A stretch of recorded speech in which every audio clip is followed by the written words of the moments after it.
ভারতের আগরতলায় বাংলাদেশের সহকারী হাইকমিশনে হামলা ও মিথ্যা প্রচারণার মাধ্যমে সাম্প্রদায়িক অস্থিরতা তৈরির অপচেষ্টার প্রতিবাদে আগামী বুধবার ঢাকা আখাউড়া যৌথ লং মার্চের ঘোষণা দিয়েছে ছাত্রদল, যুবদল ও স্বেচ্ছাসেবক দল।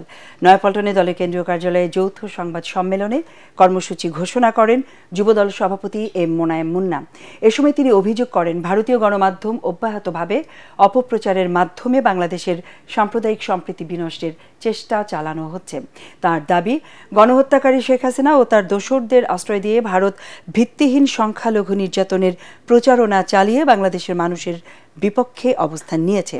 ভারতের মাটি ব্যবহার করে বাংলাদেশ সরকারকে বিব্রত করার চেষ্টা সফল হতে দেওয়া হবে না বলেও হুঁশিয়ার করেন যুবদল সভাপতি। শেখ হাসিনার পতনের পর ভারত কাল্পনিক এবং ভিত্তিহীন সংখ্যালঘু নির্যাতন এর প্রোপাগান্ডা ছড়িয়ে বাংলাদেশের জনগণের বিরুদ্ধে স্পষ্টতই অবস্থান নিয়েছে।